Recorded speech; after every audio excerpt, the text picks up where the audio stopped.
You know, the crops that we all rely on these days, crops which are grown around the world, are so specialised and have been bred so carefully for decades, sometimes for centuries, that scientists are increasingly worried that they will become victims of climate change, that even the slightest shift in weather patterns could be catastrophic for yields. And so what we're seeing here on this hillside in Italy is part of what scientists hope will be the solution. The guys here are collecting seeds from some 450 target species, the ancient ancestors of some of our most important crops. This work going on not just here, but around the world. And the idea is, once we've collected the seeds, they will be packed up in bags like this one and shipped off back to Kew, to the Millennium Seed Bank. And this is Dr. Jonas Muller, who's a key player in all of this from Kew, and important work. Yes, it is important work. I mean, we rely on a very narrow basis for our food, and by collecting crop-wide relatives, we broaden this base. We create the basis for crop improvement.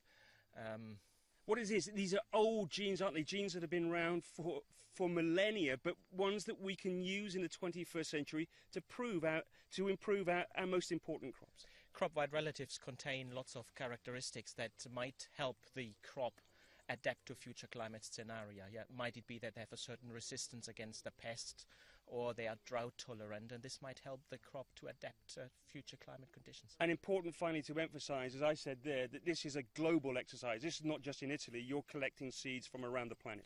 Crop-wide relatives grow everywhere in the world, and our collecting program in this project covers 30 countries worldwide. Okay, Jonas, thanks very much indeed for that. Well, the end of the whole proceedings here is this, bags full of seeds, but this is very much the beginning of a long journey.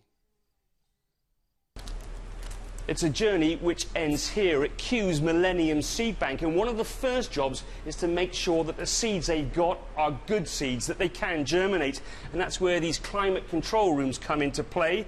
This room, for instance, at 5 degrees C. A lot of the plants in there will, for instance, be from Alpine Europe. This one's at 15 degrees C, and I guess that covers a lot of the world. And indeed, we've seen plants, seeds brought in here from around the planet, from places as far afield as Madagascar and Tonga, Kurdistan and Italy, where we've been.